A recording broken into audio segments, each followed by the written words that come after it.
Hello friends, आज का हमारा टॉपिक है। आज के इस लेक्चर के अंदर जावा स्क्रिप्ट का नेक्स्ट कॉन्सेप्ट हम सीखने वाले हैं। आज हम सीखेंगे कि operations in Java script. Java script के अंदर ऑपरेशंस क्या होते हैं, किस प्रकार से हम इसको यूज करते हैं और इसका एग्जैक्ट में क्या मतलब होता है और क्या यूज होता है।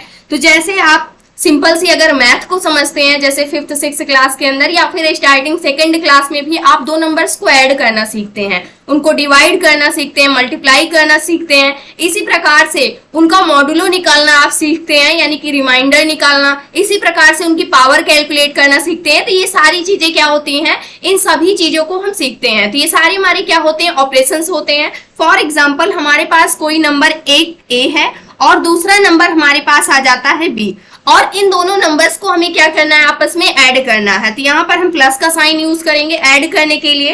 ए की वैल्यू आप समझ सकते हैं, ए इक्वल 10 दिया गया है, बी इक्वल क्या दे दिया गया है, 20।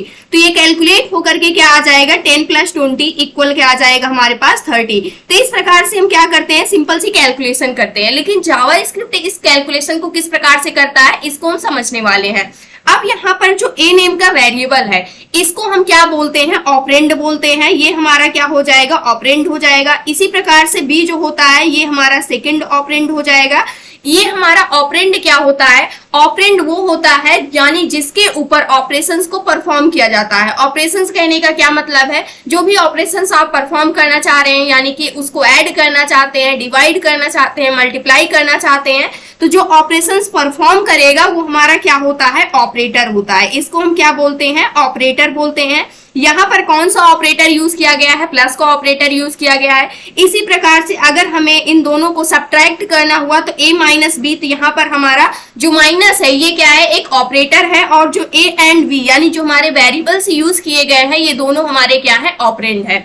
ऑपरेंड कहने का मतलब ये होता है सिंपल सा, यानी जिसके ऊपर ऑपरेशंस को परफॉर्म किया जाता है, मल्टीप्लाई, डिवाइड, एडिशन, ये सारा हमारा क्या होता है, ऑपरेशंस होता है। और इसी प्रकार से जो हमारा ऑपरेटर होता है, जो कि ऑपरेशंस को परफॉर्म करता है, वो हमारा क्या होता है, ऑपरेटर होता है, जैसे कि आप यहाँ पर देख सकते हैं।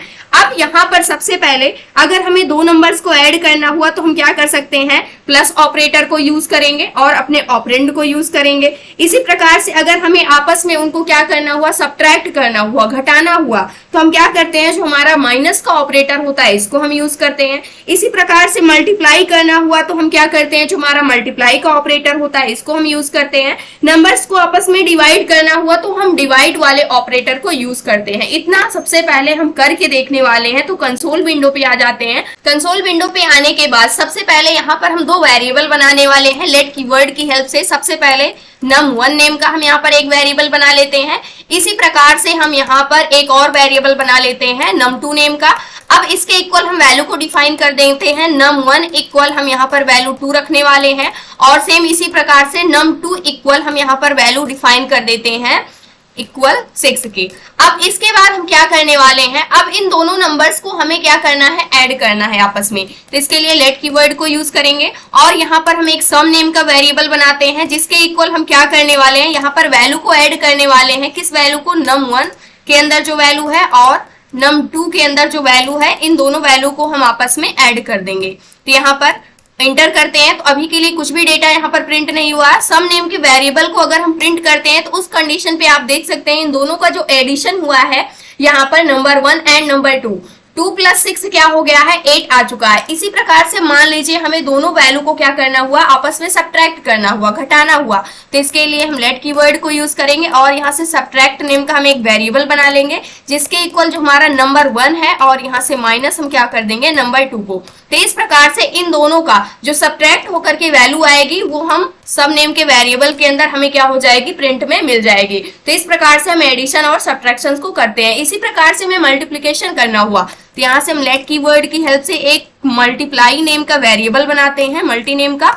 और इसके इक्वल हम num1 को और यहाँ से मल्टीप्लाई num2 को, दोनों को क्या कर देंगे, आपस में मल्टीप्लाई कर देंगे, और यहाँ से जो हमारा मल्टी नेम का वेरिएबल है इसको हम प्रिंट करेंगे, तो यहाँ पर वो वैल्यू हमें प्रिंट होकर के मिल जाएगी। इसी प्रकार से आपस में अगर डिवाइड करना हुआ तो लेट कीवर्ड को यूज करेंगे, और यहाँ से डिवाइड यानी ड्यू नेम का वेरिएबल बनाएंगे, जिसके इक्वल हम num1 हमारा जो नंबर 1 है और यहाँ से नंबर 2 जो है, इन दोनों को आपस में हम क्या कर देंगे, डिवाइड कर देंगे।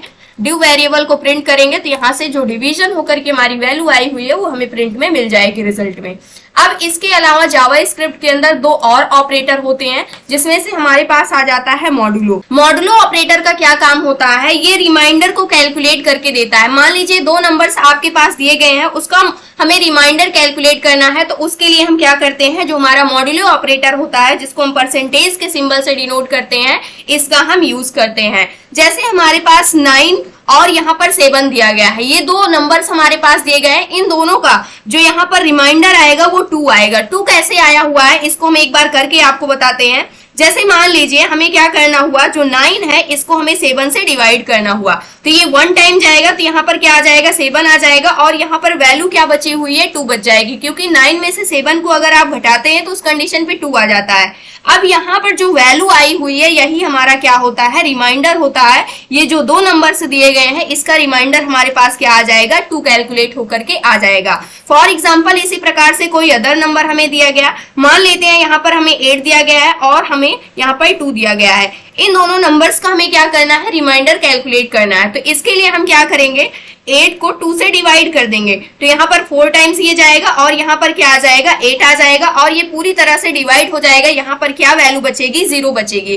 तो इस प्रकार से जो हमारा रिमाइंडर आएगा वो क्या आएगा, 0 आएगा। अब इसको एक बार हम करके देख लेते हैं। तो यहाँ पर कंसोल विंडो पे आ जाते हैं और सबसे पहले सभी चीजों को हम यहाँ से क्लियर कर लेंगे। अब यहाँ पर हम करने वाले हैं, सबसे पहले यहाँ पर हम निकालने वाले हैं 9 के साथ 7 का मॉडुलो। तो यहाँ से 9 और यहाँ से मॉडुलो 7 हम करते हैं। तो इस कंडीशन पे आप देख सकते हैं जैसे कि हमने 2 बताया था, सेम वैल्यू यहाँ पर कैलकुलेट होकर के आ चुकी है। अब इसी प्रकार से हमें क्या निकालना हुआ, 8 मॉडुलो यहाँ पर हमें 2 कैलकुलेट करना हुआ। तो इस कंडीशन पे हमें क्या रिमाइंडर मिला हुआ है, 0 मिला हुआ है। इसी प्रकार से आपको 13 दी गई है और इसका मॉडुलो हमें 7 के साथ कैलकुलेट करना है। तो इस कंडीशन पे जो हमारे पास रिमाइंडर आया हुआ है वो क्या आया हुआ है, 6 आया हुआ है। अब यहाँ पर जो हमारा मॉडुलो ऑपरेटर होता है ये ज्यादातर कहाँ पर यूज किया जाता है, जब भी हमें ऑड नंबर या फिर इवन नंबर को चेक करना होता है। तो उस कंडीशन पे जब भी हमें ऑड नंबर को चेक करना हुआ, यानी कि ऐसा नंबर अगर हम उसको 2 के साथ डिवाइड करते हैं, उस कंडीशन पे अगर उसका रिमाइंडर जो होता है वो 0 नहीं आता है, तो वो नंबर क्या होता है, एक ऑड नंबर होता है। अदरवाइज जब भी आप 2 से उस नंबर को डिवाइड करते हैं, अगर उसका रिमाइंडर 0 आ जाता है तो हमारे पास कैसा नंबर होता है, एक इवन नंबर होता है। जैसे हमने 9 के साथ 7 का मॉडुलो निकाला, तो इस कंडीशन पे यहाँ पर ये जो नंबर है ये क्या है, एक ऑड नंबर है, क्योंकि जो इसका रिमाइंडर है वो 0 नहीं आ रहा है। लेकिन हमने यहाँ पर क्या किया, 8 और 2 का जो मॉडुलो हमने कैलकुलेट किया, इसको डिवाइड करने पर हमारे पास जो रिमाइंडर है वो 0 कैलकुलेट होकर के आ रहा है। इससे ये पता चलता है ये जो नंबर है हमारे पास एक प्रकार का इवन नंबर है। तो इसी प्रकार से आप किसी भी नंबर्स को चेक कर सकते हैं कि वो एक ऑड नंबर है या फिर वो एक इवन नंबर है।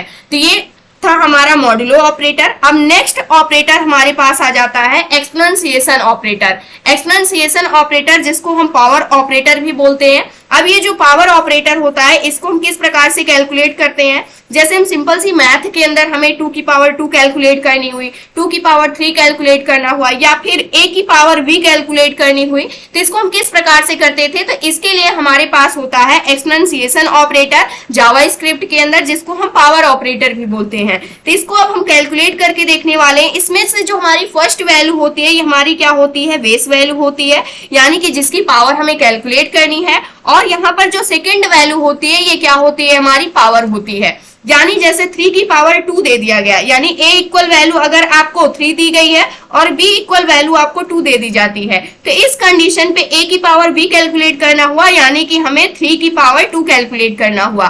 3 की पावर 2 कहने का क्या मतलब है कि 2 बार इसकी मल्टीप्लाई कर दीजिए आप, यानी 3 मल्टीप्लाई 3 इक्वल क्या आ जाएगा, 9 आ जाएगा। इसको अगर हम एक बार करके देखते हैं तो यहाँ पर आ जाते हैं और अभी के लिए क्लियर कर लेते हैं। a इक्वल मान लेते हैं हमारे पास क्या दिया गया है, 3 दी गई है वैल्यू। इसी प्रकार से b इक्वल हमें वैल्यू क्या दे दी गई है, 2 दी गई है।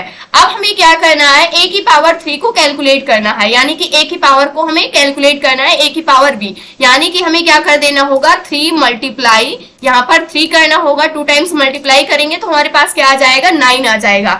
लेकिन इसी के लिए हमारे पास क्या होता है, यहाँ पर पावर ऑपरेटर होता है जावा स्क्रिप्ट के अंदर। यानी कि अगर हमारे पास बेस वैल्यू दे दी गई है और पावर बता दी गई है कि इतने टाइम्स उसकी पावर कैलकुलेट करना है, तो हमें बार बार 3 मल्टीप्लाई 3 इस प्रकार से नहीं लिखना होगा। हमें सिंपल से क्या करना है, सबसे पहले बेस वैल्यू को लिखना होगा 3, उसके बाद डबल टाइम्स जो हमारा एस्ट्रिक का सिंबल होता है, इसको हम क्या बोलते हैं, पावर ऑपरेटर बोलते हैं या फिर एक्सपोनेंशिएशन ऑपरेटर बोलते हैं, इसको यूज करना है। उसके बाद जो सेकंड वैल्यू हमारे पास 2 है उसको आपको लिख देना है, यानी जो उसकी पावर वाली वैल्यू है, और ये क्या कर देगा, यहाँ से इसकी पावर कैलकुलेट करके दे देगा। जैसे हम सिंपल सा यहाँ पर डबल टाइम्स ना लिख करके हम यहाँ पर क्या करने वाले हैं, 3, उसके बाद मल्टीप्लाई मल्टीप्लाई हम यहाँ पर कर देते हैं 2। इस प्रकार से आप देख सकते हैं सेम रिजल्ट हमारे पास क्या हो चुका है, आ चुका है। इसको हम क्लियर कर लेते हैं। अब इसी प्रकार से मान लीजिए हमारे पास जो a की वैल्यू है यहाँ पर दे दी गई है, 4 दी गई है, और b की वैल्यू यहाँ पर 5 दे दी गई है। यानी कि हमें क्या करना है, जो 4 की पावर 5 यहाँ पर दी गई है, ये हमें पावर कैलकुलेट करनी है। तो इसको कैलकुलेट करने के लिए हम आसानी से जावा स्क्रिप्ट के अंदर कर सकते हैं। यानी हम क्या करेंगे, 4 उसके बाद मल्टीप्लाई मल्टीप्लाई यानी पावर ऑपरेटर और यहाँ पर 5 टाइप कर देंगे। उस कंडीशन पे आप देख सकते हैं यहाँ पर बिल्कुल करेक्ट पावर कैलकुलेट होकर के आ चुकी है। तो इस प्रकार से जावा स्क्रिप्ट के अंदर ये सारे के सारे हमारे क्या होते हैं, ऑपरेशंस होते हैं जिसको हम परफॉर्म कर सकते हैं। आगे आने वाले लेक्चर्स के अंदर जब हम ऑपरेटर को पढ़ेंगे तो वहां से सारी चीजें आपको और अच्छे से क्लियर हो जाएंगी। ये तो हमने सिंपल सा एक प्रैक्टिस करके देखा कि किस प्रकार से हम डिफरेंट डिफरेंट ऑपरेशंस को जावा स्क्रिप्ट के अंदर परफॉर्म कर सकते हैं। अब मान लीजिए अगर आपको कैलकुलेटर को यूज करना हुआ तो आप सिंपल तरीके से क्या कर सकते हैं, किसी भी क्रोम ब्राउजर को आप ओपन कर सकते हैं और उस पर राइट क्लिक करके इंस्पेक्ट करने के बाद कंसोल विंडो में आकर के अगर आपको वैल्यू को ऐड करना हुआ, जैसे हमें 12 + 9 करना हुआ तो आप सिंपल से ऐड कर सकते हैं। सब्ट्रैक्ट करना हुआ तो आप वैल्यू को क्या कर सकते हैं, आपस में सब्ट्रैक्ट कर सकते हैं। मल्टीप्लाई करना हुआ 2 × 7 मल्टीप्लाई कर सकते हैं। डिवाइड करना हुआ तो आप आसानी से डिवाइड कर सकते हैं। इसी प्रकार से आपको रिमाइंडर कैलकुलेट करना हुआ तो 5 रिमाइंडर हम यहाँ पर 3 लिखते हैं तो रिमाइंडर आप कैलकुलेट कर सकते हैं। इसी प्रकार से आपको पावर कैलकुलेट करनी हुई, जैसे हमें क्या कहा गया, 5 की पावर हमें 9 टाइम्स क्या करना है, कैलकुलेट करना है। तो मल्टीप्लाई मल्टीप्लाई यहाँ से हमने 9 टाइप कर दिया। तो इस प्रकार से हम पावर को भी क्या कर सकते हैं, कैलकुलेट कर सकते हैं। यानी कैलकुलेटर से रिलेटेड जो भी काम होता है आप आसानी से कंसोल विंडो पे क्या कर सकते हैं जावा स्क्रिप्ट के अंदर। तो ये था आज का हमारा टॉपिक। आई होप दोस्तों अगर आज की इन्फॉर्मेशन आपको अच्छी लगी हो तो प्लीज वीडियो को लाइक करना, चैनल को सब्सक्राइब करना और दोस्तों के पास शेयर करना।